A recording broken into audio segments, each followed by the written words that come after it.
All right. You good? Let's go. All right. Dan never talks into the microphone either. The microphone is right in front of my face. That's where it's supposed to be, Kim. That's why I'm talking into it. So, how you doing? I'm good. That's it? Are you going to be standoffish this whole time? So, for people who don't know you, yes, what is your full hyphenated name? Kimberly Ann Portanova-Feibus. Now, so what's the Portanova-Feibus? Portanova. Is that your maiden name? Is Portanova? Portanova is my God-given birth name. Right. Feibus is who I married. Are you still together? Oh. Well, why didn't you get rid of that? I'm trying. Really? You know, you could just like not use it. I don't. Don't use it, but my license, my clinical your license. ID? No, my clinical license Oh, you has can't get it. like a change of that? It's hard. Is it really? It's difficult. Yeah. Like they've never had any clinician who's been like, we ended our relationship. Sure, but it's on my diploma. It's on my license. It's a whole process to get rid of it. Oh man, I know. You should have just. Why is it, right, that you have to take a last name? I don't think you do. I really don't. I think it's a choice, but they don't tell you it's a choice. Or they don't tell you that you don't have to do it. Right. Because my wife, I still can't spell her last name. I don't even know her last name. Oh, it's insane. Like when she says her whole name, it sounds like somebody through jazz musicians, like down a flight of stairs. And I don't understand. And she's like, no, you start with last name first, and then you go through all these things, and then you end on first name. And then I'm like, yeah, but then you married me. Does she like when you do the accent, or she don't like it? It's more Natasha, less Boris. Yeah, I think. Yeah. Yeah, but I don't know why. I don't know why these foreigners are what they are. And then you marry them. Yeah, and then you sleep with one eye open for the rest of your life because you think somewhere inside she's a KGB agent. By choice, you married her. I love her to death, man. There's nobody else in the world for me. Well, there you go. Yeah, maybe like Dan, but everyone, you for me? I'm here for you when you need me. You don't have to turn that down, dude. I'm chewing gum over here, that's why. Oh, I got rid of my gum. Cardinal rule number one. Kim swallowed it. I swallowed Did my you swallow gum. your gum? Yeah. Are you a habitual gum swallower? No, I'm not. Why'd you do it right now? There's a garbage can right there. I'm not a habitual gum chewer because then I would have had to touch the gum, and I'd rather just swallow. Are you like a germaphobe? A little bit. Are you really? A little bit. Like how bad? I mean, hand Like all life? sanitizer in the car. Yeah. So like from birth? Like I don't like to get messy. Like dirt, like some mud. I cut my corn off the corn on the cob. Do you really? Because I can't get all messy. So wait, you're like who's that comedian? That's a germaphobe. Howie Mandel. Yeah. No, So you're like Howie I'm not Mandel? Howie Mandel. No, I'm not that bad. What? Like, But I so don't. what's some, I what don't are like some to of be your tics? messy. I don't like to be messy. What are some of your things? You got to wash your hands a lot, and you got to sanitize, and like you don't want to touch a lot of people you don't know. Really? Yeah. But I'm a I mean, hugger. was that a thing? Was that a thing before everybody touched? I'm a hugger, but only people I know. Oh, you're not like the free hug. No. Like outside the protest, you're not like a free hug. No. Like, this is all crazy. Let's just hug I know, each other. I know Vanessa, free hugger. Who's that? I can't remember her last name. She worked with me at LRJ. She goes wouldn't it around be giving ironic free if her hugs. last name was Good Hugger. It's like man, you Vanessa, didn't have a choice. good hugger. Yeah. Imagine changing her last name on her diploma. Right? Yeah. So, I just find that really strange because you work up at a farm. I do. Yeah. You work up at what's the whole? It's the Marleys Mission at. It's just Marley's Mission. Okay, I didn't know if there was like this whole thing. I think we're down to Marley's Mission. Okay, so what do you do at Marley's Mission? If like, what's your business card say? My business card's not updated. All right, what's your degree? So I'm a Jesus, Kim. I'm Not a so licensed technical here. I'm a licensed professional counselor, Right. and I'm the clinical director. Okay, so what does that entail? So when you went, like when you decided to go to college, Yeah. And get higher education, Yes. what was your degree? Like, what were you looking? What did you foresee your future as being? When I got the master's, When you go back like 4 years ago, when you went to school, well, it was more than 4 years ago. Kim, I'm trying to. It was a long time ago. No, it wasn't. So, so I didn't see myself doing what I'm doing. I thought I was going to work in an office and work with couples and help them keep the love alive and stay married. What, like a couples counselor? That's what I thought. Is that what you thought you were going to do? I did, yeah. What makes somebody go to that? Okay, because I have this theory. Okay. And I don't want you to think that this is, I'm not trying to poke fun or anything like that. So when I was in school and we were graduating, like who's going where, what are they doing? All the people that were going to get their psychology degrees, I was like, oh, you're crazy. So I have this theory that most of the people who went for psychology degrees to sit in that setting, like the setting where it's like, I'm going to sit and moderate people and, whatever. Most of them that are doing that right now, I think got into it to figure something out about themselves, as that was like the impetus for their ambition to go do that. Oh, sure. And then they never really figured themselves out, and they're now giving advice to people, and they probably shouldn't be the ones doling out a lot of that advice. Agreed. Did you have that when you went, like, with your when you were in college? Were there some people who you're like, because there's bad plumbers and stuff like that? Like, was it because it's such a mental health thing, because it's such like a personal thing for everybody? Was there people who you're like, you're not cut out for this. You really shouldn't be talking to people. Oh, absolutely. Absolutely. I mean, sometimes people have so much of their own stuff going on. Right. And I think you're right. They're trying to figure out themselves. And instead of seeking professional help, they're like, I'll be my own counselor and figure myself out. But it doesn't work. I never really gave much to that hypothesis until I was, I was in therapy for, like 15 to 33. And it's no secret that I was a big booze bag. And I remember I was going to this one therapist. I don't say anybody's name, but he was like, you got to stop drinking. Like, your behavior is blah, blah, blah. And I'm like, nah, I'm kind of having fun. But his credibility, I respected. I'm like, this guy's trying to help me out. And I was young and I was naive and I was ignorant. And long time ago, I don't know if you remember this, but Thursday nights at Whistles in Scranton was like the place to be. Dan obviously remembers. That was karaoke night. It was karaoke night. And it was a shit show. Okay. I had just had a session that week and I went out. So I'm 20, 21, 22. And I see this man at karaoke night at Whistles at midnight. Oh no. He is shithouse drunk. Yeah. And it made me really reflect on, like, hey, practice what you preach, because people aren't going to really listen to you unless you live by the rules that you recommend. You got to walk the walk. Correct. Yeah. And it kind of made me like sour to a lot of therapy, at traditional therapy, as we think of it since Freud. Yeah. I mean, I think, not to say that it's not helpful. I'm just saying, like, in that situation, that unique anecdotal situation, I've seen like 8 therapists, and I think like one of them was like, you're in it to win it, sir. I mean, therapy 101 is you got to be in your own work, right, in order to be effective with helping other people. I think what I'm getting at is that you're up at the farm, which is a non-clinical setting as far as we're concerned, the general population, because we're used to sitting on the couch. A non-traditional. Correct. Right. Non-traditional, right. Sorry, everything's frozen today, including my brain. But it's non-traditional, but the outcome and the goal is still the same as if it were being done in a clinical setting. Correct. The finish line is that children or people that go there don't need to go there anymore. They find some resolution, or you help them through whatever you have to help them through in any situation. Right. Am I mistaken in that? No, I mean, the end goal is the same. Give them the tools so that Correct. they can cope with whatever has happened. We're just doing it in a non-traditional method instead of sitting across the table, across the desk, Right. and questions and answers. We're doing it. It's called an experiential form of therapy. So I'm thinking that because that's the way that you do it, it's more engaging for you as someone who could have potentially been on the couch or sitting in front of the couch. Like, what a great way to change that environment. Absolutely. I mean, like you know, I was in counseling from the time I was a kid, and when the questions got too we're probably hard, in the next room. you know, I was really good at clamming up and not answering the questions and circumventing things. So as a clinician, I can see that. As a patient, you did that. Yeah.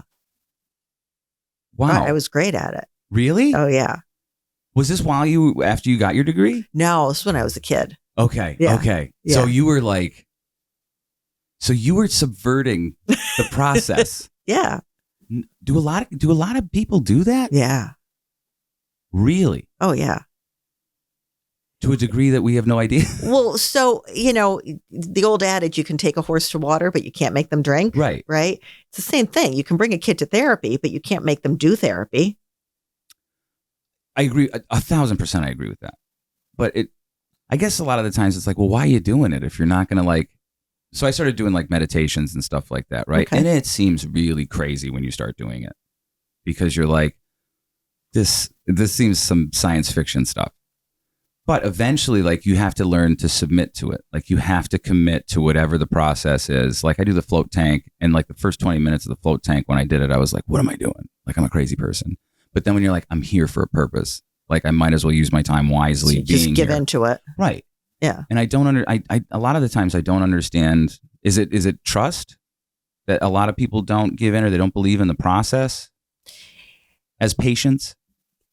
My personal view is it's not so much trust in the process or trust in the clinician. It's they don't trust themselves to visit the dark places and come out the other end.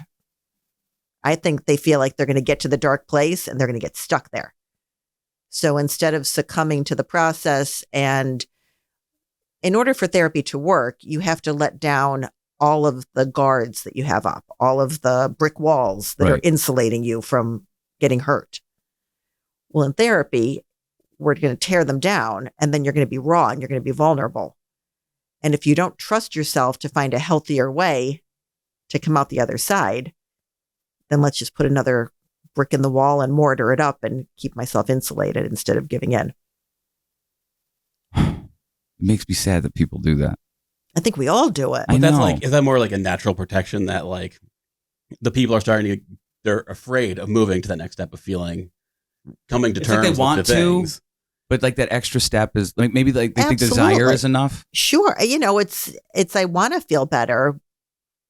But, the way I explain it to most people is, if you think about a cancer patient, right? They're going to go through chemo and it's going to suck and they're going to be really sick and they're going to feel terrible until the chemo starts to work and they feel better. So therapy is kind of the same thing. It's going to suck. It's going to hurt. It's hard work. But if you put the time in and do the hard work, eventually you feel better. So you didn't just go to Marley's after you got out of college 4 years ago, right? I'm gonna continue to gild the lily or whatever that's called. Yeah.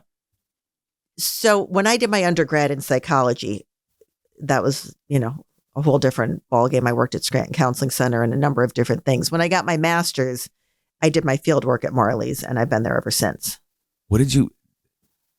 Okay, so here's the thing that fascinates me about Marley's, right?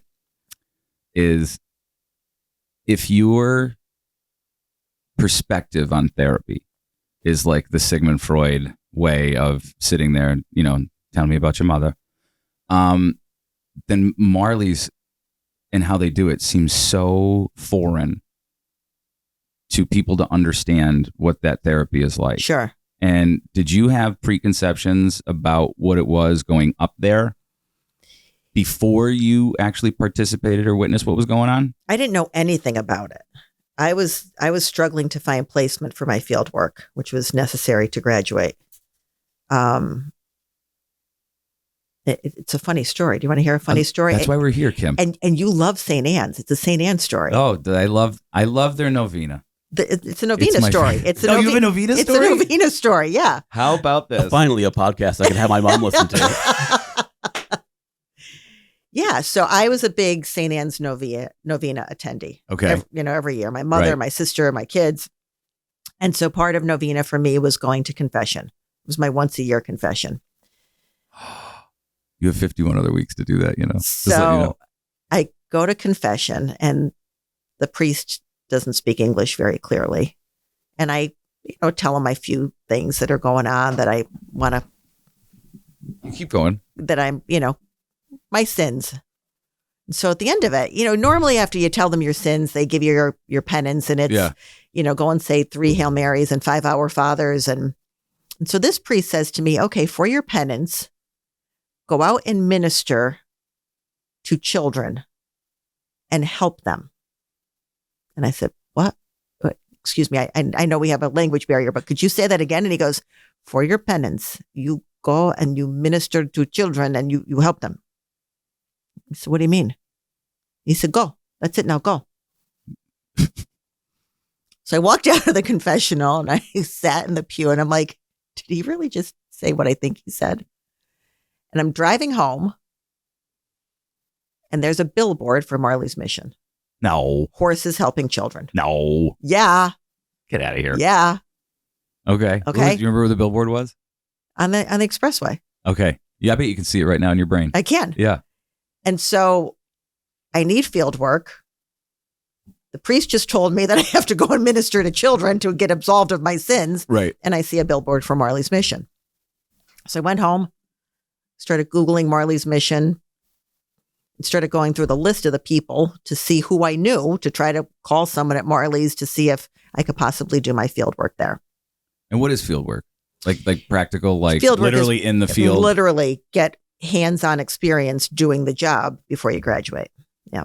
So and how long was that process of field work?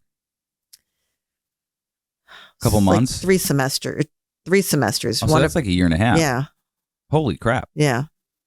Okay. So what was your perception from the start versus, 3 semesters later? Because then I'm assuming you have to do this for college. Right. And you have to do some sort of document or thesis or whatever at the end of it so that you can show the school that you did it. Were they familiar with? No, they had never heard of equine-assisted therapy. So was that a shock to It was, I want to hear about how they would perceive. Yeah. So, so I find Marley's and, I talk to people and they're like, yeah, come on. We've got summer camp going on. Come on up. So that's how it all started. And so then I had to present to the school and say, this is what it's going to look like. This is the population I'm going to be serving. And, they were all in. They were like, it's not something we've ever done before, but, let's go for it. So for those that don't know, yeah, what is equine-assisted therapy? So it's using horses as part of a treatment team. And it's an experiential form of therapy, which means instead of Freud, lay on the couch, right, answer my questions, the kids are invited to do activities with the horses. So I like to call the space an emotional dressing room. So I'll say to kids, you go shopping with mom. You take a whole bunch of clothes into the dressing room and you try them on and you look at a piece of glass and your physical image is reflected back to you.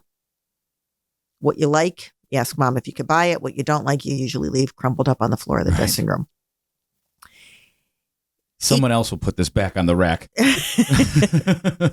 With equine-assisted therapy, you go into an arena and you get to try on different internal versions of yourself, different reactions to different scenarios.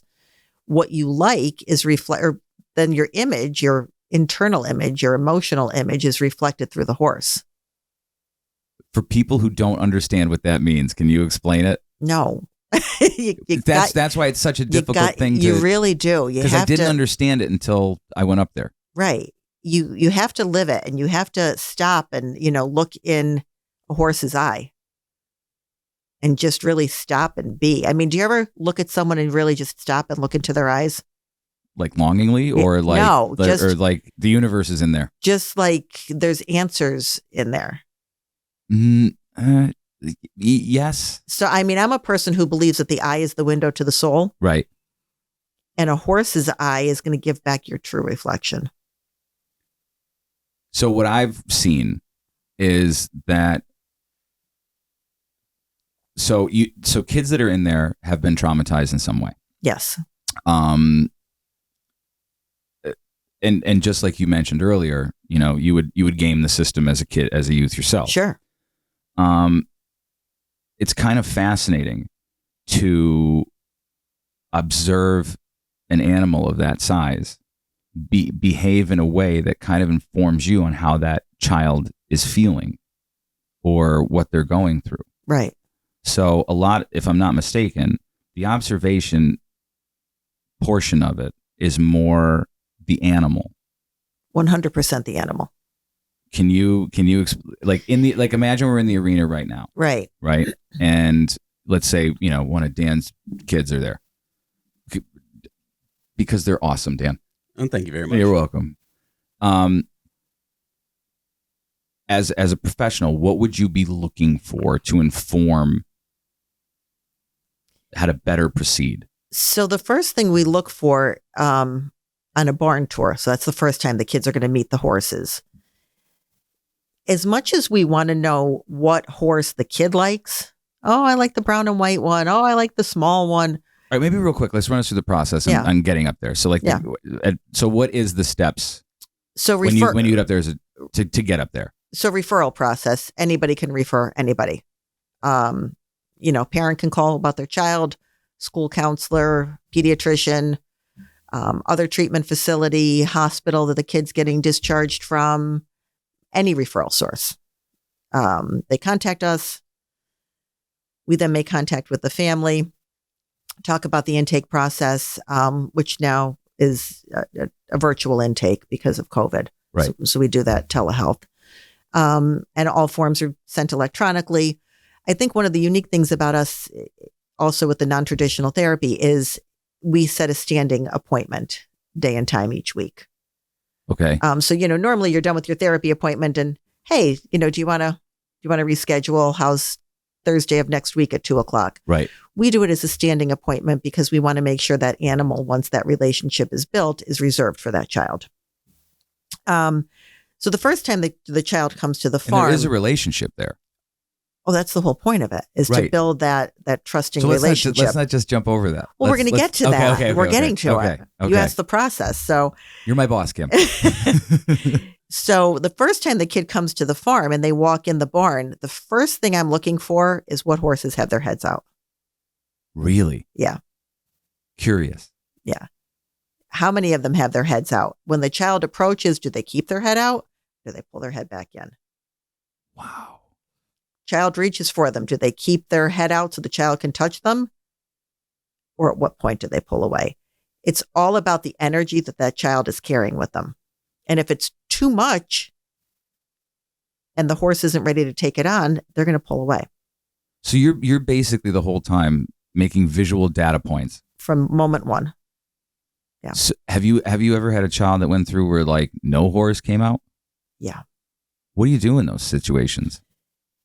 You proceed with caution and you think maybe what you're seeing isn't exactly what you're seeing. And the one child that I'm thinking about discharged very quickly. Equine-Assisted Therapy was not appropriate for them. Because it's not for everybody. It's not for everybody. So who would it be for? Or it's not specific? No, I don't think it's specifically for anyone. I mean, first and foremost, we want to make sure that we can keep a child physically safe. Right. Right. I've had little kids. We start at age 5. So sometimes a 5-year-old it's overwhelming. Is going to put themselves in positions that aren't particularly safe, like the child who sat under a horse's belly and threw dirt up at the belly. Oh, okay. Yeah. That was me. I didn't want to call you out, Marky. Confidentiality and all. I'll violate my own HIPAA. Damn it. But so with that child, obviously, we can't ensure physical safety, and so that's a concern. It's got to be someone who's open to the process of non-traditional therapy, and it's got to be someone, as we said before, who's willing to let that brick wall come down. Because clinically, as a therapist, if I'm working with you in an office and I'm asking you questions and you're hedging, I'll take a step back. Sometimes a horse will just grab you by the scruff of your collar and make you face the stuff you don't want to face. And so, that kid has to be willing to let that process happen. Do you find that I always find it where people, they almost have an expectation prior to whatever adventure they're going to take in life, whatever the next steps are. Sure. So like, you know, either parents or children coming into that, you know, have an expectation. I think a lot of the times people don't know. I think they think this is what I want. And then along the way, they find out that that was not what they want. And if they really commit to it, they actually get something greater out of it. How is it that, for you guys, like, how do you measure success? Or personally, maybe it's just for you. I mean, client success, you know, we've got to provide scientific evidence that this works, right? So Right. Constantly? Yeah. Really? Yeah. Who do you report that to? People that we ask money. All right, that makes sense. Here's the That lovely makes a lot pie of chart. sense. Here's how it works. Yeah, all right, I'm an idiot. Yeah, of course. All right, that makes sense. Yeah, they want to know it works before they're going to. What am I giving you money for again? Before they're going to pony up with the money, they want to know it works. No, trust us. Yeah, we're good. It's good. It's helpful. So, you know, we have measures, quantitative measures that, you know, kids' score was this on a trauma assessment at intake.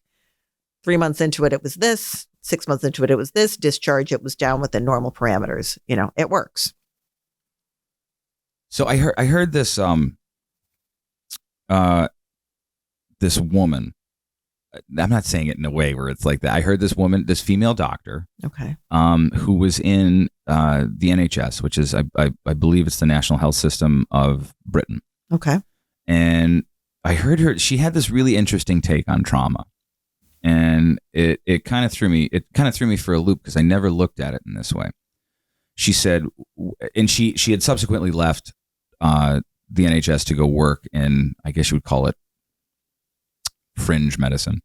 But she said the thing about trauma is that, like, the moment you're born, the act of being born is a trauma. Right.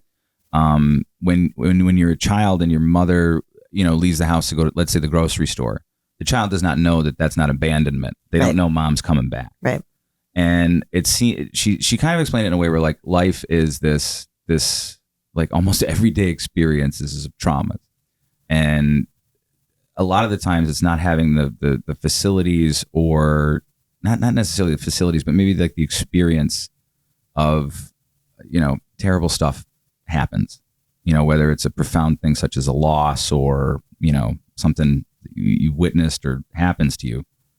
And after I listened to her, it kind of really changed my perspective on trauma in a way where it was not like, a lot of the times people go, you know, you thought you had it bad. Right.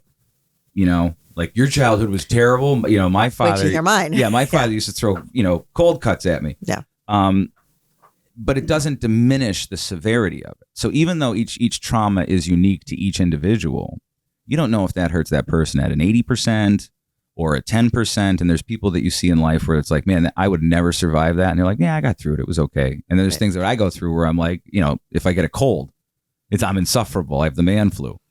And I look at it as a trauma for the next 5 days. Well, it's because you're a man. Because I'm a, you know, yeah, I'm like yeah, that's right. So is it hard to gauge things like that? Like to I don't, what's the best word for this?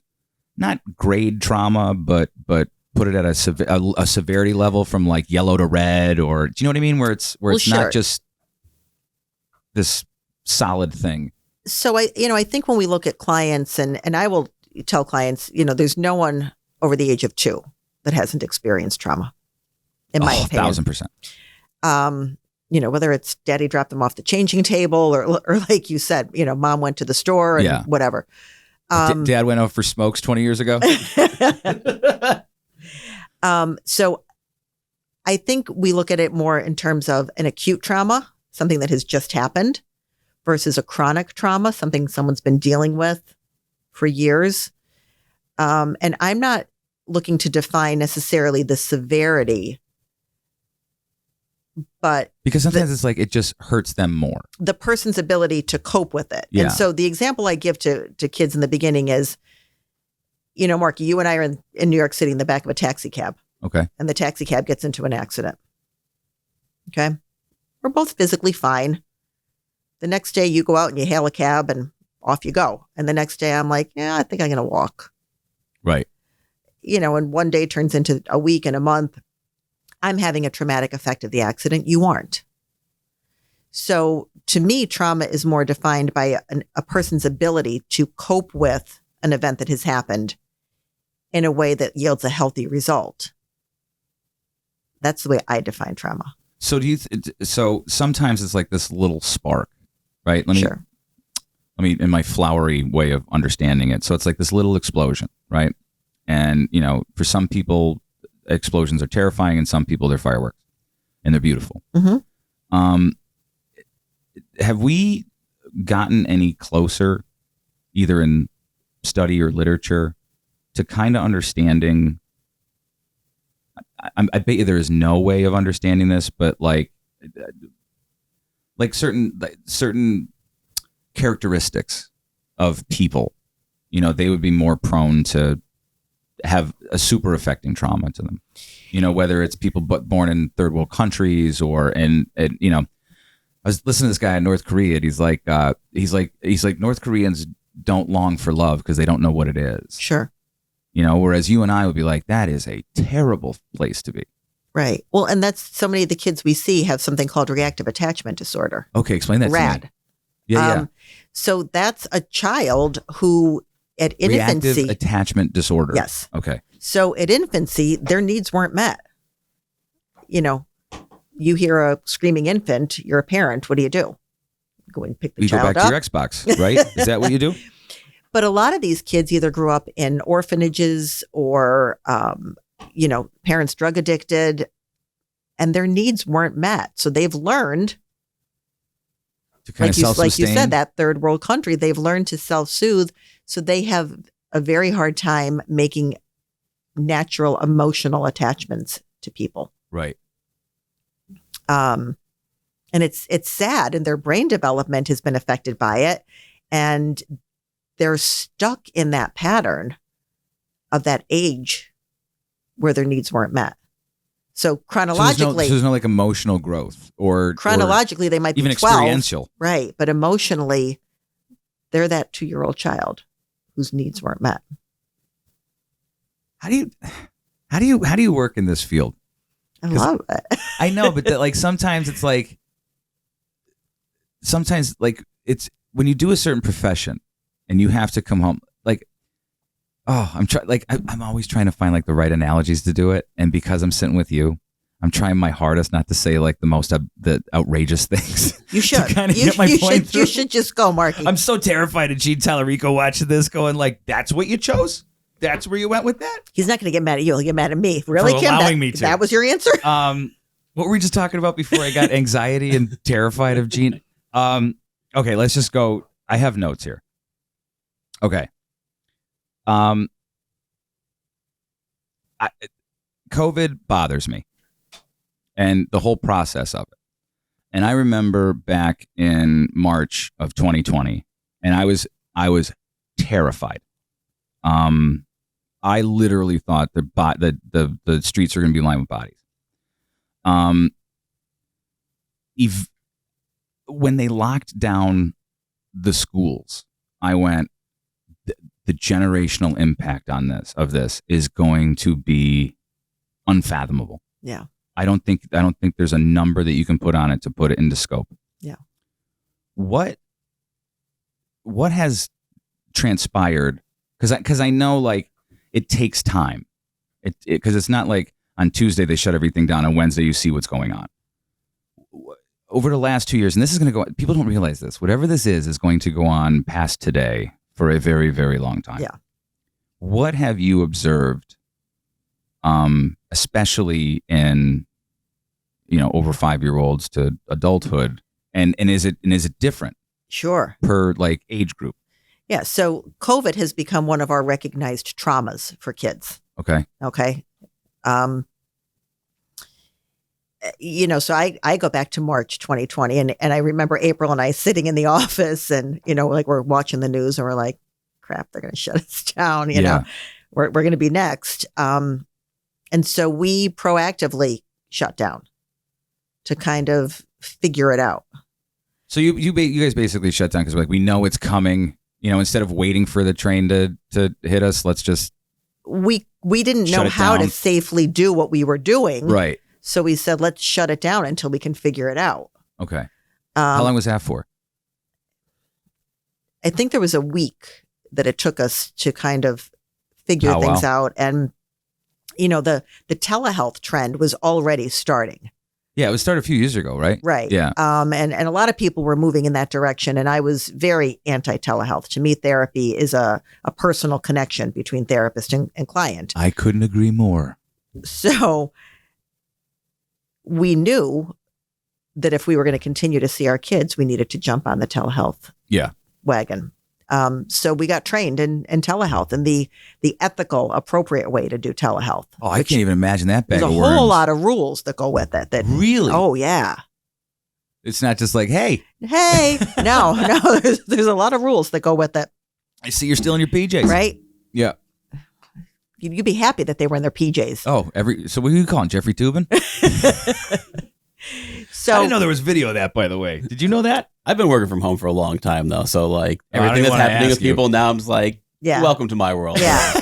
Yeah. I haven't showered in like 4 years before 8 a.m. Yeah. Yeah. But so we started the telehealth stuff and it was okay. But what we were hearing from our kids is, where's my horse? So then we expanded our Wi-Fi at the farm and I was doing telehealth from the barn so that the kid could have their horse on camera with me. And then one day I said to April and Jean, I said, nope, this is not cutting it. These kids need to come back to the farm. I don't care if they park in their car here and I park in my car there. Yeah. And we observe the horse other. in the field. We need these kids back at the farm. Yeah. So how long into was that? We were back up and running at the farm within a month of everything happening. Really? Maybe short. Yeah. Did they give you like all this? So I'm assuming there would be guidance for Marley's Mission. And then I'm assuming that they would also say that there is guidance for all your patients. Was that a hard thing to overcome? Or like, what were they? Did some of them seem ridiculous or were all of them seem appropriate? Marky, we just did it. We got there and we took our temperatures before we walked in the door. And with the thingy? Yeah, I took mine before I even left the house. And, we had gloves and we had masks and, 6 feet apart. And, but it was still better than telehealth. It was still better than telehealth. It was still worth it to let these kids come in the arenas and be with their horses. And, as hard as it is for us to get accustomed to seeing each other wearing masks, the first time I walked into an arena with a mask on, the horses were like, whoa, who are you? What are you? What, like, oh, they freaked. Yeah. Yeah, they had a hard time with it. Now, if I was in the arena, yes, and I'm observing, yes, what the horse's reaction, what am I supposed to think? If I see you walk in, so I'm curious about stuff like that. So if you walked in and freaked the horse out, is that an emotional thing for the horse or is that an observational thing? Can't it be both? Sure, of course. Yeah, I mean, I think, the horses were kind of like, what's going on? And, it was harder for them to get a full read of people with half their face covered. And do you think they felt the anxiety of the situation? I was going to say, my guess is also, we're walking in with masks and all of this stuff going on. And obviously we've got a lot of anxiety and stress around, doing it properly. And so, yeah, I think the horses were picking up on that emotion of it as well. Was that shocking to you when you walked in and the horse? You're like, oh, that's unexpected. I mean, I've been around horses all my life. Who took care of the horses while everybody? There was somebody up there taking care of them, right? Oh, we were up taking care of them every day. Yeah, okay. Yeah. Like, sorry, horses, you're on your own. Yeah. Here's some Nutri-Grains. Good luck, guys. But I mean, literally, we would pick up the halter and then we would like spray it with disinfectant. If I touched it, and then outside? You were gonna, anywhere, because does it piss you off that like 2 years later you're like, oh, we didn't have to do that stuff, the spraying stuff? And does it piss me off? No. I mean, it was inconvenient. It was a hassle. But I mean, didn't you wipe down your counters before your groceries came home? No, I had friends microwaving their mail. I didn't do that, but I was like, okay. I had the clean counter area, the dirty counter area? counter area, the disinfectant wipes. Yeah. So your kitchen was like the salad bar at Sizzler? I You're like was, a sneeze guard. I was ready. I was ready. Yes. Yeah. So what did you start seeing like in the children? So like I'm assuming like the experience of not being around their animals for a period of time. Like when they walk into there, does it spook them too? I think the kids were just so happy to be able to be back. So the reaction you got was pleasant, not absolutely. Like, okay. And we were one of the few, still are. So many therapists now and so many offices are just sticking with telehealth. It's a lot easier to do my sessions from home than and you cut out overhead. Yeah, sure. Yeah. So we were certainly one of the first to go back to in-person sessions, and we were booked. Did anybody give you crap? Were they like, "What are you, crazy?" Was there one? There's always one, Kim. We had some team members that didn't want to come back, weren't comfortable coming back, treatment team members, and wanted to continue with telehealth. And you got to respect where everybody's at. Again, I think it was so too. So unknown. Yeah. Nobody knew how bad it was going to get. Like you said, are we going to be having streets lined with bodies? So all I watch is apocalyptic movies before this, and I was like, here we are. Once you get in your brain and you're like, oh, it could be Escape from New York. Yeah. And I don't know why they in hindsight, why, I don't know, man. I guess fear sells. It gets people to buy ads and watch, I guess. But like I said, when you and I had the same feeling when they shut it down, they're like, the kids. Right. The kids, school, and then parents losing. So it wasn't only the health factor of it, right? But it's schools are shutting down. So socially now they're not getting that connection. Yeah, let's do this to the 12th power. Right. Yeah. A lot of kids relied on getting their meals at school. Oh yeah. Now they're not getting fed. No one think this. Right. Like I sit back now and I think to myself, I'm like, did no one think this through? Right. Because there's always the game of if then, right? And most people are pretty pragmatic about if then, right? So like, if my wife is allergic to cinnamon and I put cinnamon in her coffee, then I'm running the risk of her having an allergic reaction. Right. Like it's not hard to come to the if then game of this. It's scary to me that like irrational thought overtook and further exacerbated some people's current trauma and added new ones that weren't there. Right. And I kept saying to, people who would listen to me, and there were a few, yes, everyone is concerned about physical safety. Thank you. You're welcome. Thank you. Everyone's concerned about physical safety, right? Everyone's concerned about the physical health of people, the community. Everybody with a heartbeat or everything. And I kept saying, is anyone stopping to think about the mental health of people? Like that was my first thought, Kim. People who wouldn't leave their houses. Okay. I'm not going to go to the grocery store. I'm going to get Instacart, and I'm not going to go here, and I'm not going to go there. What's it doing to your mental health? We are social beings, right? That's the human race. We are social beings. Yeah. We need human contact for our mental health. Absolutely. So all of these people who were so concerned about physical health were letting their mental health deteriorate because they weren't having that physical contact, that even face-to-face contact with other people, because God forbid they got COVID. Right. But what if you have a nervous breakdown? Well, I mean, that's the thing. That's the if then. Right. Because I always thought to myself, I was like, and look, I don't want to have to wear a tinfoil hat, but I was like, it was probably like April of 2020 where I started looking at the stuff, and I was like, the long-term effects of what we are doing right now are going to be, I think, way worse than the impact of the illness. So I mean, you remember they were saying like 3 to 6 million people just in the United States alone, and they were saying that like by the end of the year, like that's how they were saying, right? And then I was like, because I knew that they've been keeping, so they keep unemployment studies. They've been doing it since the Great Depression. Remember how you always saw stories of like, hey, the stockbrokers jumped out the window because yeah. which didn't happen as often as they told us it did. There was like one or two dudes. But they've been keeping statistics. And from there, for every 1% of unemployment, there are 60,000 deaths. And it's not like 1% employment, everybody's jumping out windows. It's like alcoholism, depression, Sure. Hypertension, cardiac disease, and they're pretty good about it. And then at one point we were at like 12% unemployment, and I was like, Oh boy. What are we doing? Do the math. Yeah. Do the math. Yeah. If then on it. And I don't know. None of us have, time machines and Doc Brown with us, but I just, in the if then game, I just don't understand why nobody said, hey, let's everybody take a breath. Let's pause, because we don't want to ruin a generation of children.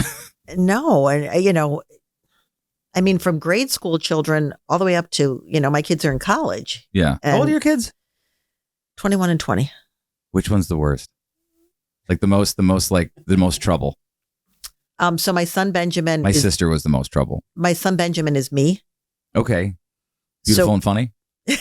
So when Aren't I so good? when we argue, it goes south really fast. Is it frustrating because it's like screaming into a pillow? We're the exact same thing. Okay. And so we have a hard time resolving our arguments. But we're super, super close.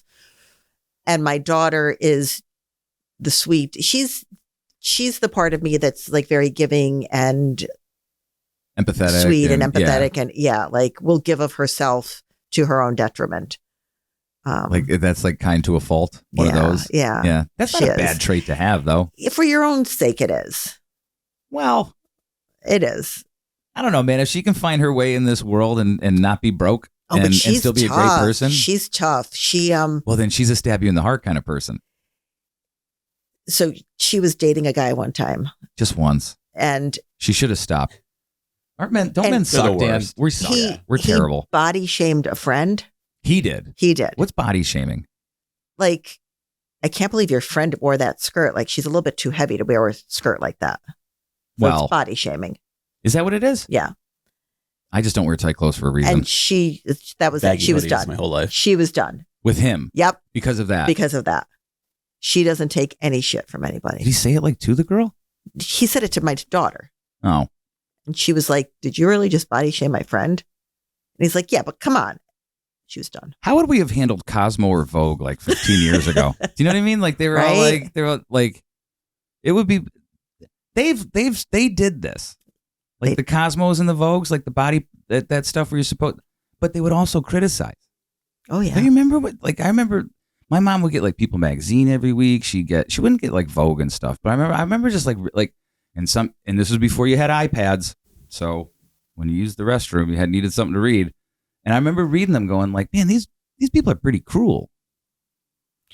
Well, the magazines. The modeling industry is like the worst, though. Oh, it's terrible. Yeah. It is terrible. And what bothers me is these people are the same people who are like, you should do this and that and that. And it's like, you people were the people who were, I was in a casting call, not a casting call. I don't want to sound like it's LA. Like a couch? No, I was in a casting. I had to run the camera for a casting session in LA. And you hear like the cliche things, and they were casting for like this role of like a young girl in this TV show that I was working on. And there was about 5 or 6 girls that came in, and the one girl came in whom I knew from a TV show that I was fans of. I'm like, this girl is phenomenal.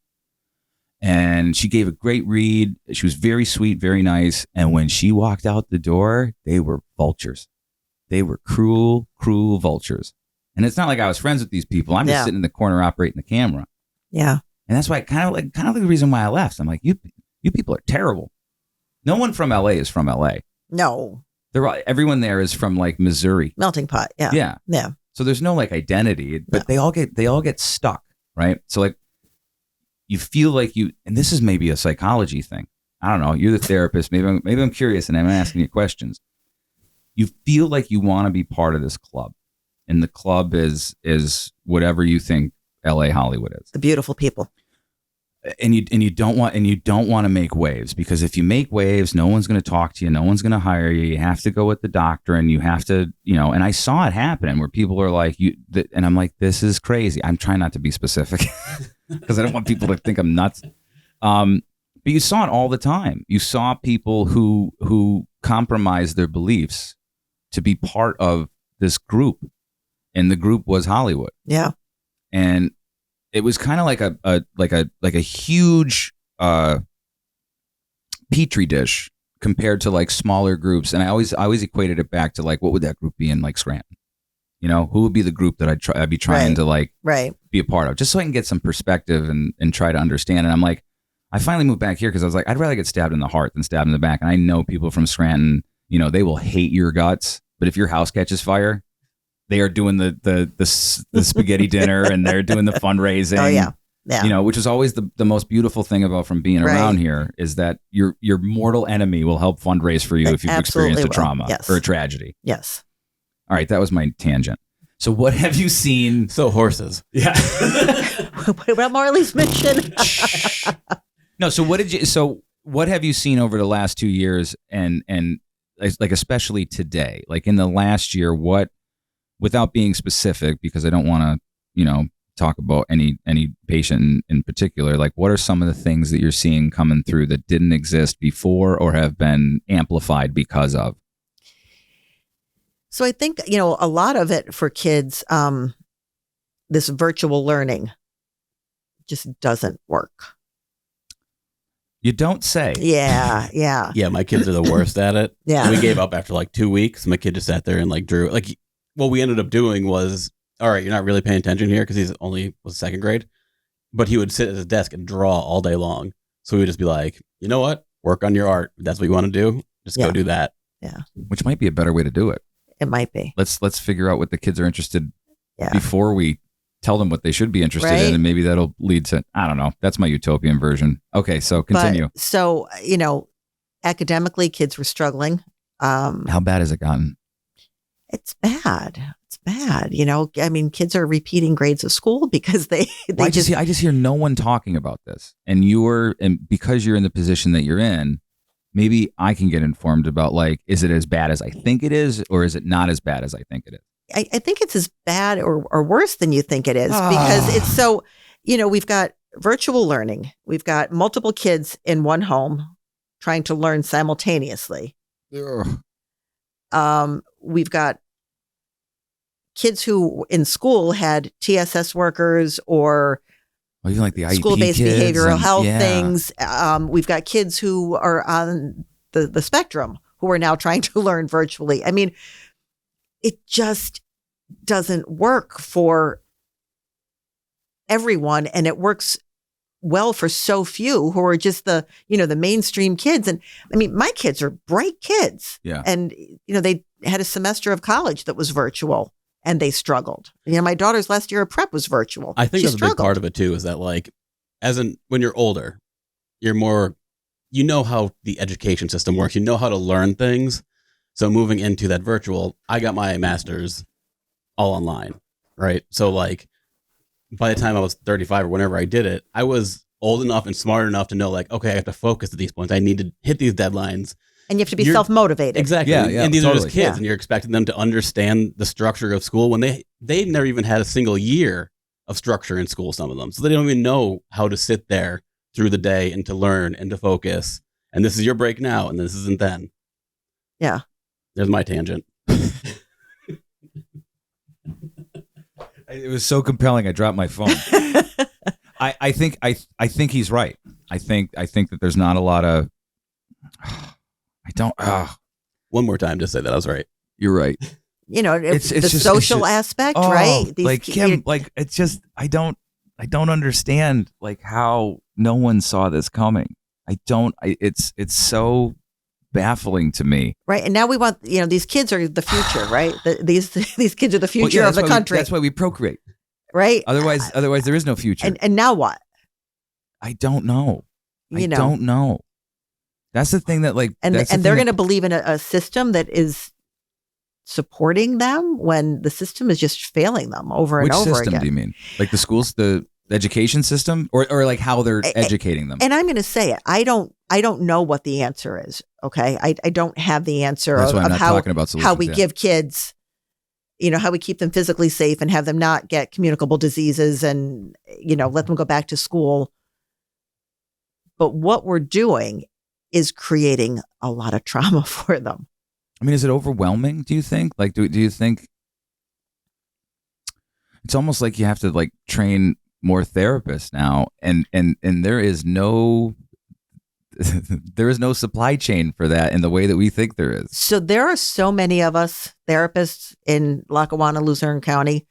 We have a social media group, and we'll put out there looking for a therapist for, and most of them are saying, I'm full. I'm getting all these calls for, That's what I'm saying. I'm full. Everybody's full. We only have so many therapists There's only in so this many. country. Yeah.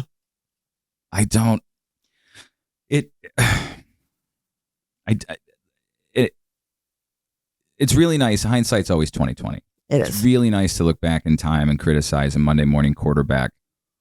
I think where I come from is like, the foresight of not seeing it happening.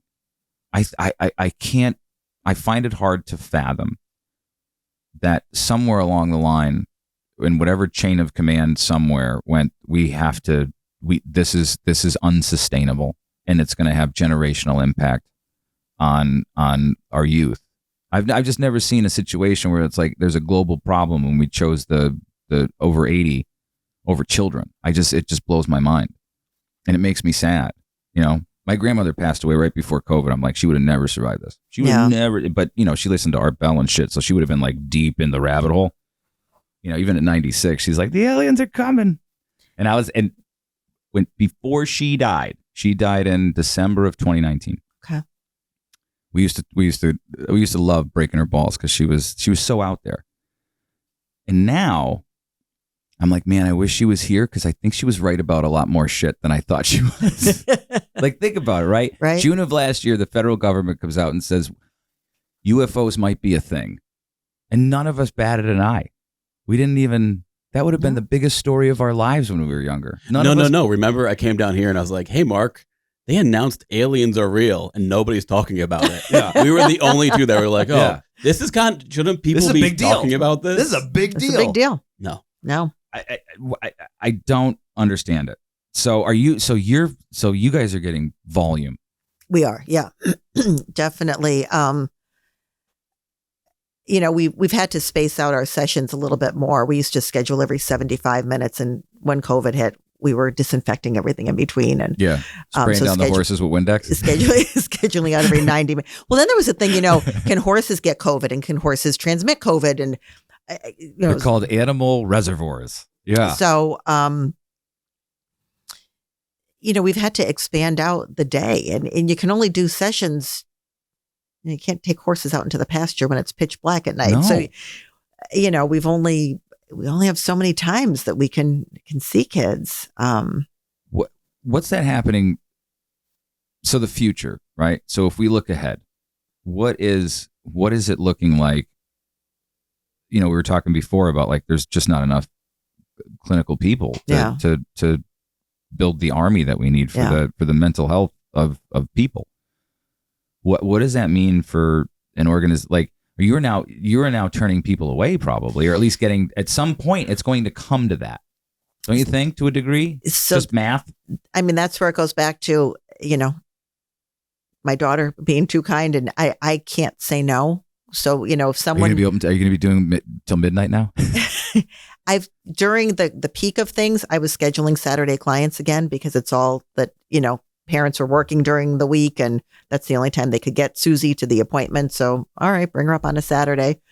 We were doing everything we could to get anybody who needed our services in the doors. And pre-COVID, parents, wanted after school appointments. It was better. Yeah. But now they're really, my kid can't afford to miss any more time from school, or they're going to repeat another grade. So look, I can look at all the data that I want. I could wear my tinfoil hat as much as I want. I could wrap it in multiple Nestle Quick Bars. I went to the a little over 2 weeks ago. I went to the Abington Heights School Board meeting. I wanted to see what was going on. I was really curious. I'm like, okay, these parents, I've heard that they're racist Nazis, and I kind of want to go up and listen to them and what they have to say, and I want to see what the school board says.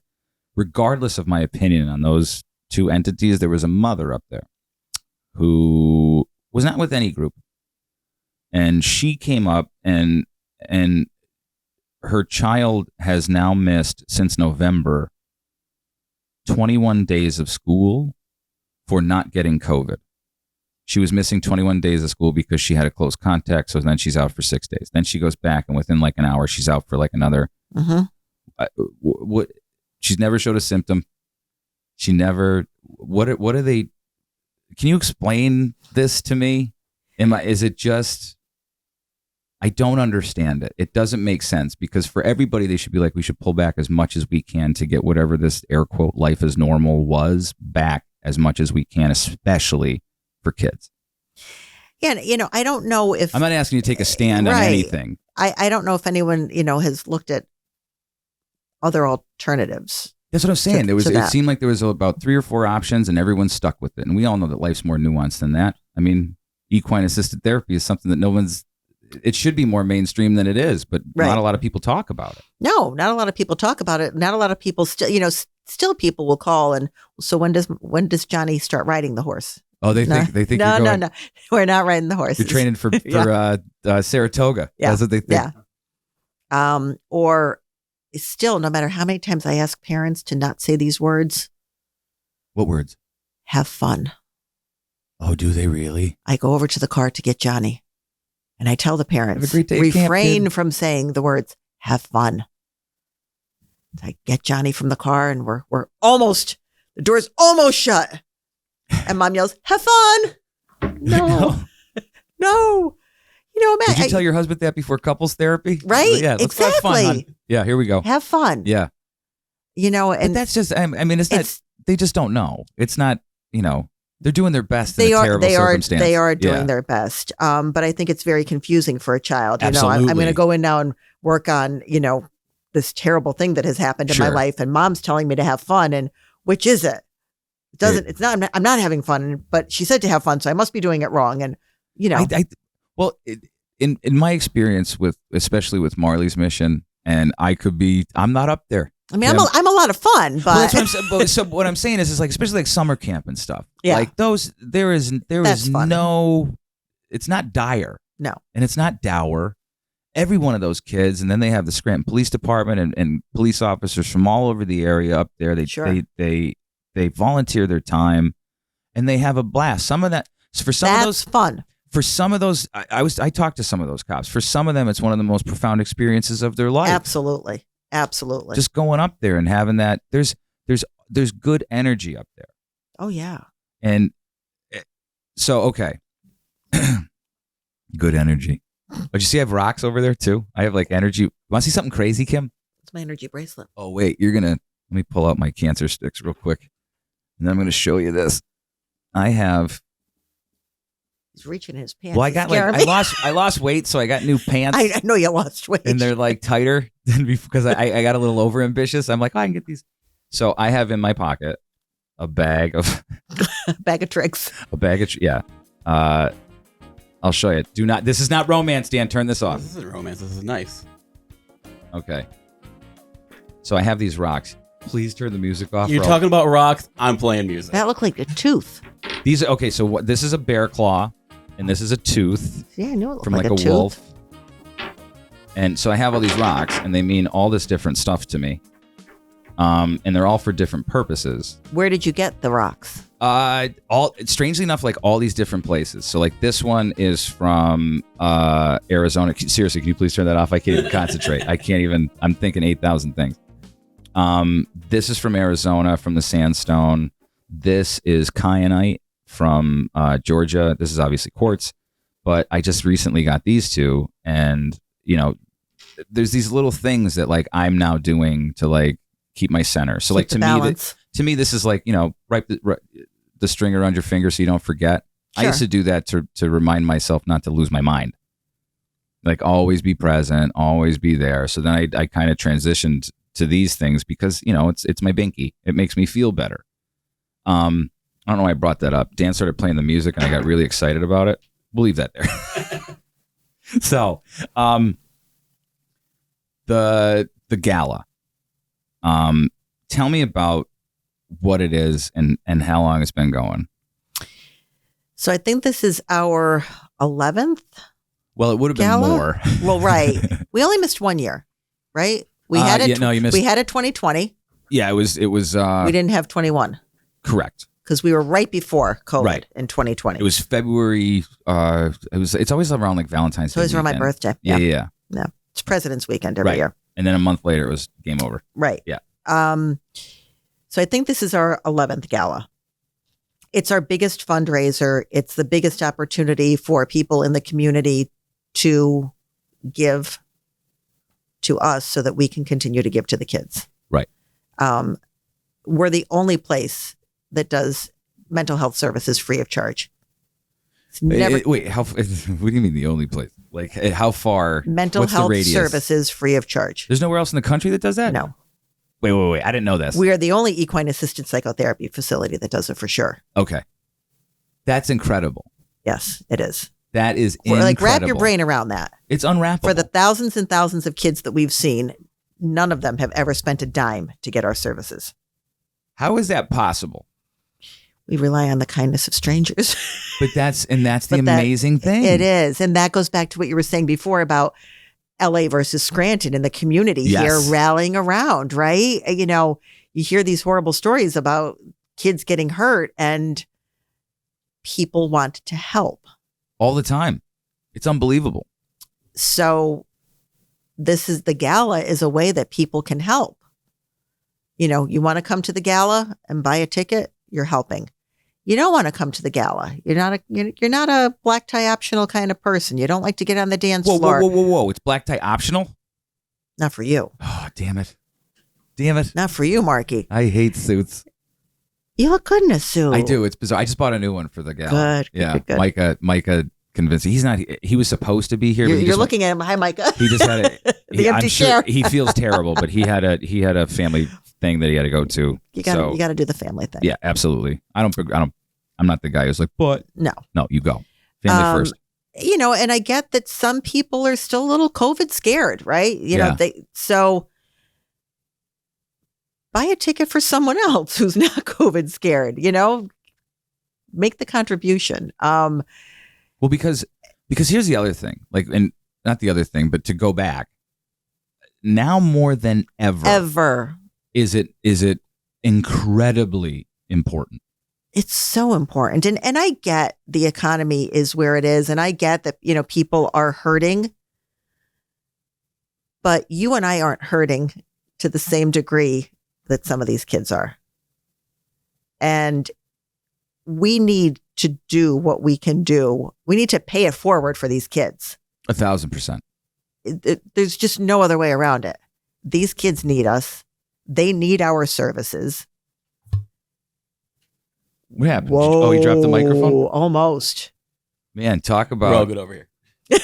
Are you sure? Yeah, it just fell over on me. I'm not. They quite need sure, our but- services. Boom. Yeah. You know, it is so important that the kids that we treat know that people have not quit on them, know that we're not going to fail them, know that we still care to the same degree that we did before. And that we're going to be there for them. We're going to give them what they need so that they can endure this and come out the other side stronger, more powerful, more resilient with the tools, you know, to go ahead and live their lives. And as I said, they're our future. What are we going to do? Really? Just leave them by the wayside? No, we'll make androids. That's what, because that's the other option. If you want humanity to survive, it has to be centered or balanced as much as possible.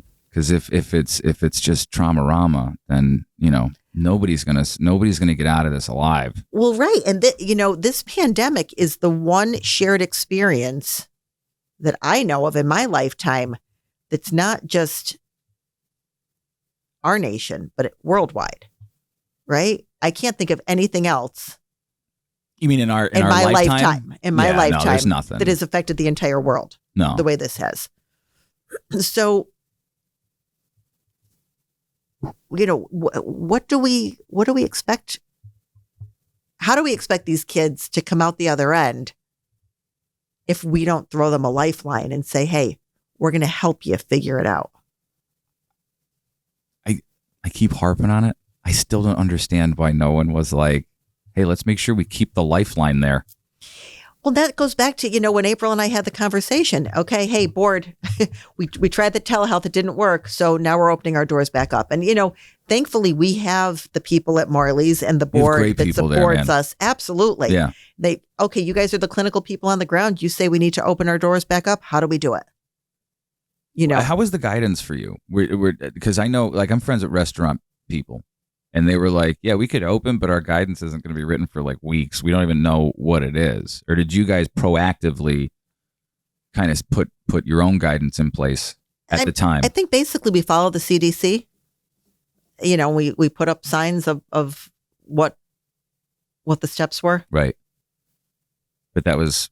And everybody... You didn't do anything above or extra, or because a lot of people, a lot of businesses, or in I don't know about the nonprofit world, but a lot of businesses, a lot of the times felt like rudderless ships. They didn't know what to do. Was it more concise in what you guys do? I think we were really well organized with it. We had porta potties brought up so people didn't have to come into our buildings, into our spaces. I hope they haven't left. I hope they're still there. They're still there. Good. They're still there. Good. They get cleaned once a week. We have the I hope that's not we have you. the cleanest. No. Okay. We have the cleanest porta potties in 3 counties. I'm sure of it. Are you sure? I am. All right, I'm gonna find out. Okay. All right. The masking, the distancing. We took all of our items out of the arenas. Anything that had been in there pre-COVID was out. We had to get new items for the kids to use to build and create. For a while, we weren't letting them build and create when we thought it was a contact thing. So each kid got their own brushes. We had a baggie with the kids' brushes for the horses with their names on it. And so, Marky brushes, like hair brushes or like paint brushes? Horse brushes. Oh, like for their manes and their hair? And yeah. I would love to get Marky, one of those. when you would come for your appointment, we would hand you your baggie.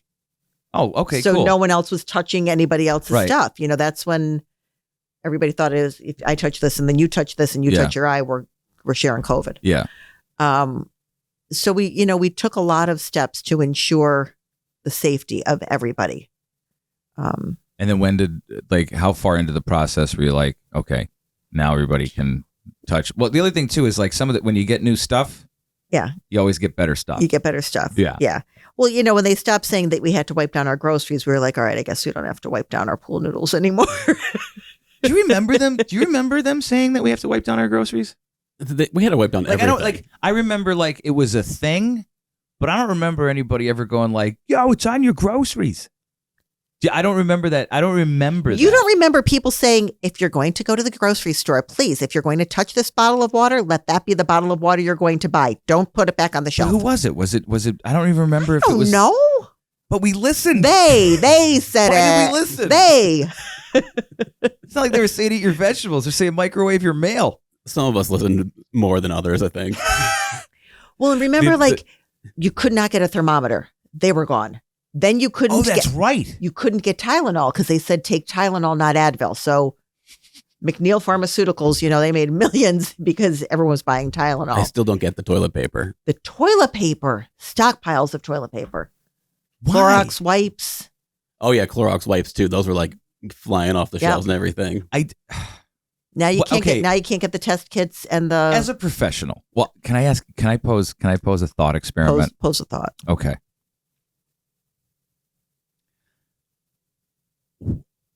Do you remember when they were sending the nursing ships to New York and San Diego? I do. Okay. Do you remember they said, overflow, we're going to shut down the Javits Center. This is necessary. And at the same time, they were saying, if you think this is bad, wait until the winter. Mm-hmm. Winter of last year, huge surge. Mm-hmm. No one prepared for anything.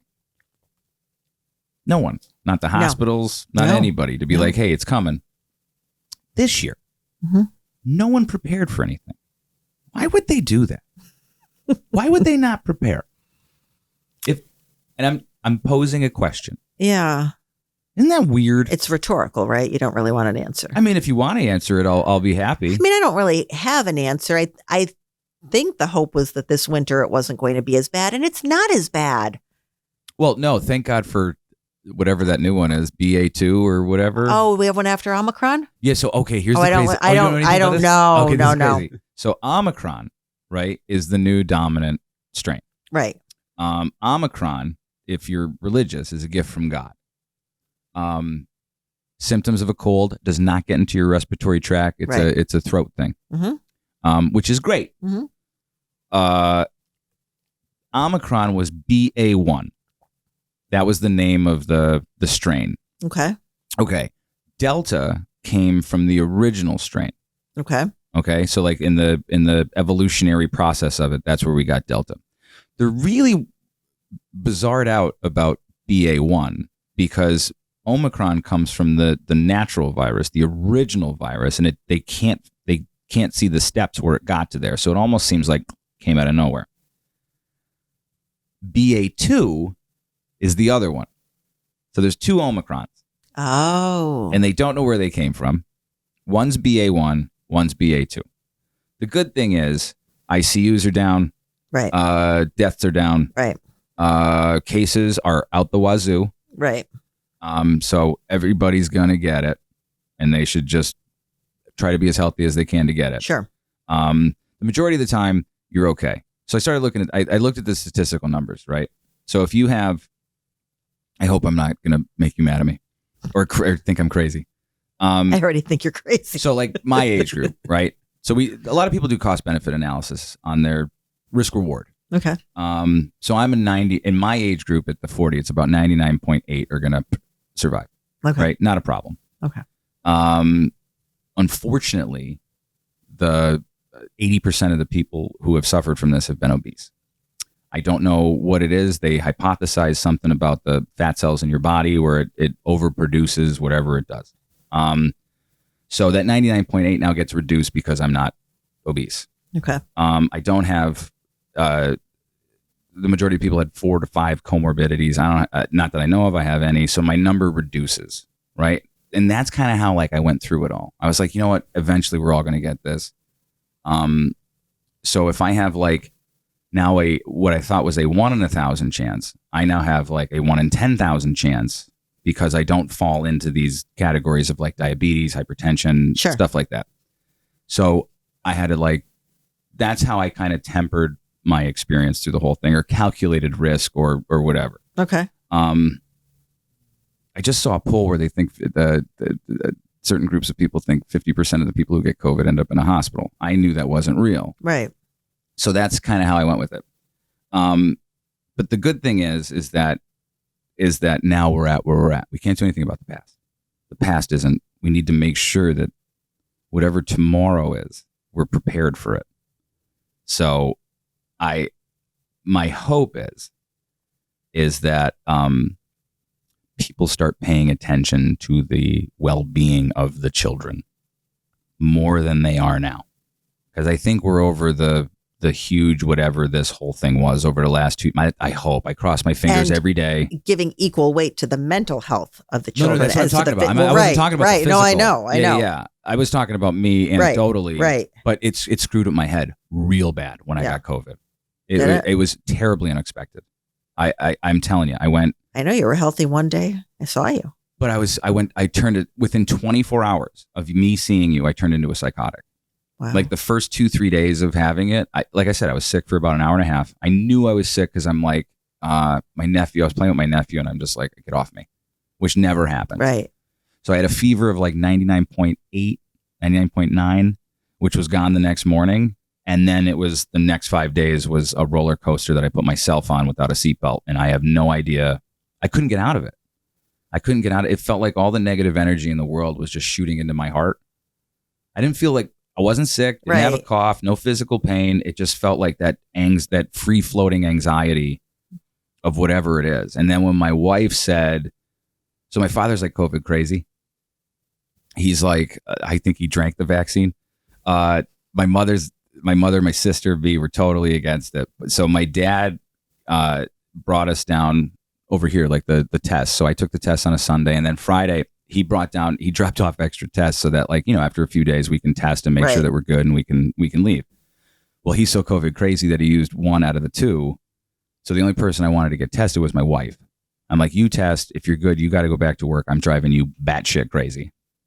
And she took the test. And while she took the test, I drove up to my parents' house in the Summit. And halfway there, she called me. The 15 minutes were up. She called me and she said, I'm negative. And then I just cried for the next 5 hours.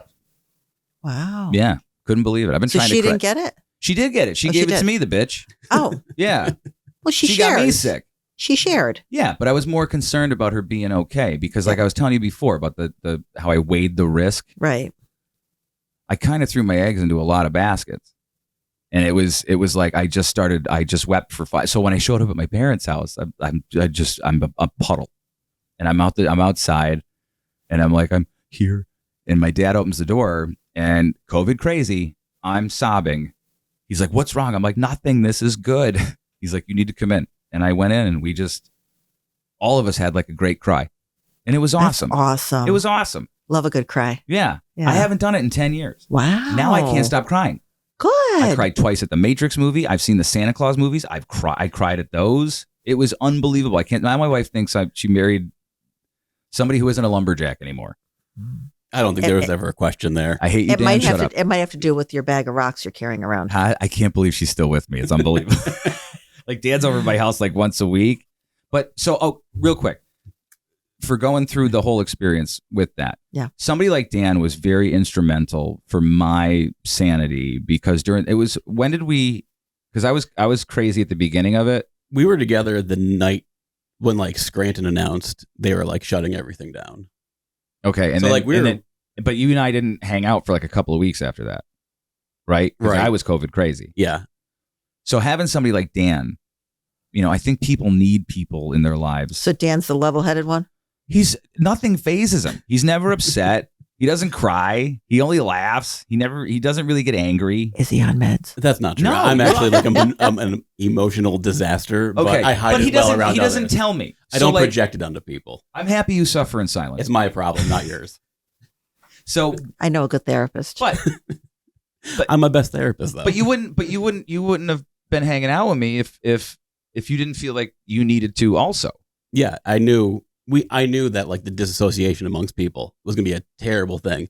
And I was also kind of living in this like, look, I live in a small bubble. I work from home. I don't go anywhere. I was really big into going to the state park and hiking at the time. So I'm like, all right, I don't see people. I'm healthy. I'm eating well.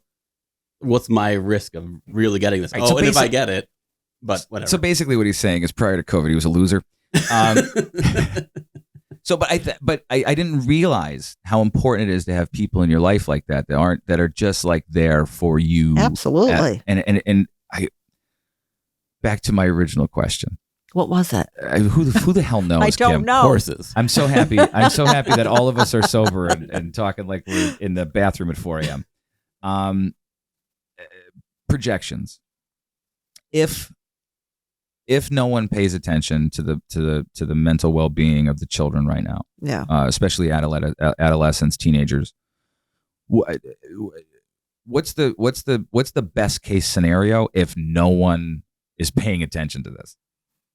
The best case? Yeah, it's kind of a loaded question because it seems like there's nothing but disaster. I'm trying to put an urgency to like how much people need to pay attention to this right now. Marky, I think kids are older than their chronological age to begin with these days, I think. Like wiser? No, exposed to more. Oh. I don't think they're any wiser, but they're expected to be. Okay. And they can't be. Your brain only develops at a certain rate. You can't speed it up. You can't, someone can be intellectually smarter than their age or grade, right? But emotionally, you can't. And your brain's going to develop at the rate it's going to develop, and you can't do anything to change There's no way to speed it up. There's no way to speed it up. Ways to slow it down. I was going to say, yeah. And unfortunately, that's what's happening with a lot of these kids. They're left to their own devices and slowing it down. So, parents had relied on things in schools for their kids. They're gone. Is that like a false sense of security that people didn't realize that they had, or a false sense of comfort?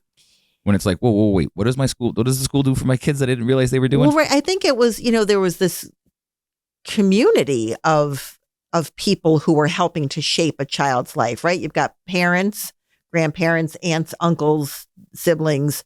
Then you've got teachers and school administrators and, Well, they're influential. Then you've got coaches and trainers, right? So sports are down. So a lot of these things where kids got a sense of their purpose, right? Yeah. So, they forget about the bullshit in their lives for an hour. Right. So, I'm really concerned for, if you look at someone's development as a wheel, right? And you look at all the different parts of your wheel, of your wellness wheel. So you've got your vocation, and you've got your social, and you've got your financial, and you've got your familial, and you've got your religious, and all of these parts of your wheel. Well, once we stopped sending kids to school, what parts of their wheel did they have left? It's not a full circle. It's not a full circle, right? So, the tire's deflated on many levels. And then you've got the parents who have their own struggles. They've lost their jobs, 1,000%. or they can't, and they're not equipped to be a teacher. And, everyone's doing the best they can. But at the end of the day, it's not enough. Here's where I'm at right now. The hill I'm willing to die on for everything is these kids can't suffer anymore. They can't. It's over. I don't know. I don't know what that looks like. I know what it looks like. I know what I want it to be, but it needs to end, because every day, whatever this craziness is about the children that doesn't end, there's another day where that kid's further away from who they should be. Yeah. And that's kind of where I'm at. And I'm grateful that in this world, there are people like you and everyone up at Marley's Mission that their first thought in their mind is these children. Because it's an afterthought for a lot of people. Yeah, I mean, I don't know. It's like you got to pay attention to your crop. If you don't pay attention to your crop, you're not. Next season's going to be terrible. Right. April and I, 7:30 this morning, up at the farm taking care of the horses, because without the horses, we can't do what we do. Now, too close. Too far. I'm just trying to get you there. I'm just trying to get you there. See, look. Well, so the horses, first and foremost, they got to be cared for. They don't care if there's an ice storm. So, she and I are up there at 8:00 in the morning, and we're having a ball. We'll be up there again tomorrow morning, because it's what we do, and we do it for the horses so that the horses can do what they do for the kids. And it's.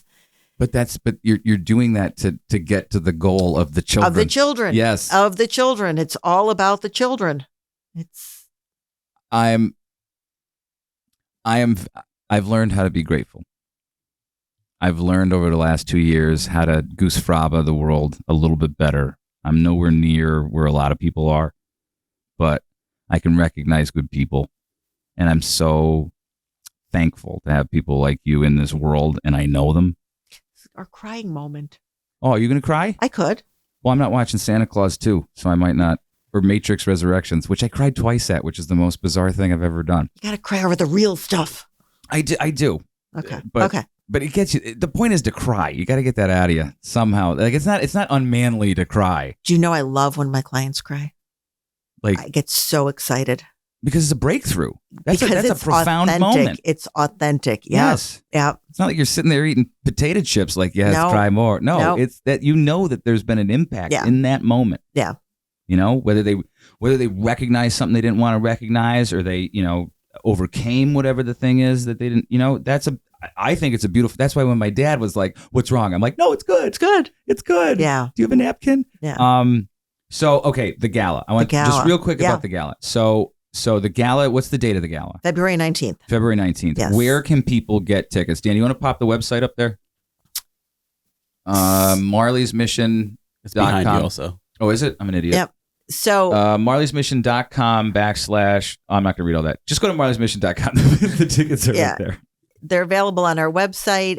There's social media links, Instagram, Facebook. We're all over the place. If you don't have access to a computer, give us a call.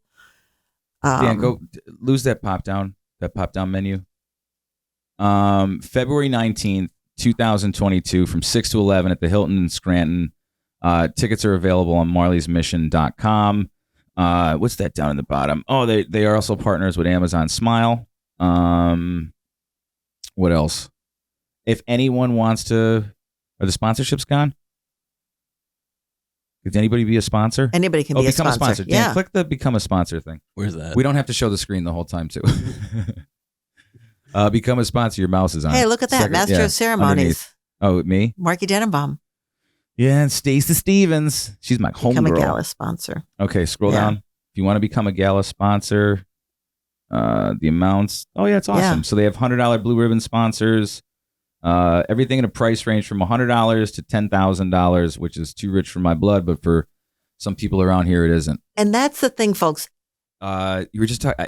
The camera just screwed up, but like, Yeah. Can I tell you something real quick? Yeah. You watch Yellowstone? Oh my gosh, I love Yellowstone. I just started watching it a week and a half ago. Yellowstone is phenomenal. my addiction. It's phenomenal. It's the best. I want to move to Montana and be a Dutton. Right? 1,000%. How much, I know how much do you love Beth Dutton? Or I do only feel- I feel- women love her? I feel terrible for her. She is my idol. Is she? She's. Oh my God. Gosh, She's a. she's a bitch. I don't mean to talk this way to a therapist, but she's a bag of broken eggs, man. She is. There is such trauma there. The whole family's traumatized Well, they are. every way, and it's generational trauma because they did a prequel. There's Are a you, prequel are you show. watching 1883? No, I don't want. I don't want to get into it too fast because I like it to like get a couple seasons in. It won't ruin it. You can watch them I know, but concurrently. it's just the time. I'd All rather right, be all right. here's a Saturday. I'm going to watch 8 episodes of 1883 or whatever it's called. It's phenomenal. But I worked, strangely enough, not to be that guy. When I worked on Sons of Anarchy. The creator of that show was an actor on that show, Taylor Sheridan, Oh. who's a great guy. He was a great guy. I was there when they killed his character. But he did an interview where he's like, I think he specifically, which made me laugh because in season 3 there was a scene with bikers on the property. Yes. And I'm like, oh, that's his GFY to Sons of Anarchy. He was actually a really nice guy, but he also at the time was like, this town will eat you up. I'm gonna go do my own thing, and he did. And I don't know if you remember this movie called Sicario. Mm-mm. It was with Is it Benicio del Toro? yes, Benicio Yeah. Benicio del Oh. Toro. It They was like- it was waterboard about- the guy in it. It was I like like a the way you Mexican said that, Benicio. Benicio del Toro. He was That was also- actually me just mumbling, but it worked out very well in my favor. Sounded But good. he, Sounded but he good. wrote that, and it was nominated for Oscars and stuff. And now Okay. he has like a bunch of films and TV shows. But I think he's a really talented guy. Okay, so we were talking about the gala. You said now, Right. folks, and I called Now, you Obama. folks. Yeah, The sponsorship things start at $100, but any amount of money that someone can afford to give, like someone doesn't have to think, well, I can only afford $10 and, be embarrassed about that. Anything you give is going to help us help you do. You keep help talking. the kids. Oh, there's our boy. Who's that? Who's on the screen? Our boy that we lost in November. Oh, Now I'm going to cry. Now I'm going to cry. Dan, why would you do that? It said donate. Thanks, Dan. Sorry, I'm trying to do something over here. and- It's Friday. Yeah, It's frozen. I'll see you tomorrow. you will. You will. I brought my sleeping bag. I'm just going to It'll stay be here. fine. We'll build a fire on the roof. I am so thankful that you treacherously came here and talked to a crazy person about a really, really great thing that you do in the group that you work with. Thank does. you for everything that you do for Marley's. Oh, stop it. I don't You wanna hear about do. it. Nope. You do. Nope. Yes. Nope. Yes. Now, what psychologically, what would that be for me if I can't accept a kindness? Inability to accept a compliment. Yeah, what is that? Is there a clinical thing for like insecure man where he doesn't like compliments? Or like my wife looks at me, she's like, I love you. I'm like, you're an insane person. You need glasses and, what is that? We'll chip away at that armor. Huh? Well- That's all right. I want to go up there and sit under that tree up on the Mission in the summer. The one at the top of the hill Mm-hmm. or the Mission, right? I said that right. The mission. Sometimes my mouth gets ahead of my brain. It's okay. Kimberly Portanova-Feibus, one of the amazing people up at Marley's Mission, and marleysmission.com. The gala is coming up February 19th. I love you and love what everybody does up Love there. you, Marky. Thanks for All right, doing man. this. Dan, you want to say it or you want me to say it? You can do it. What a week.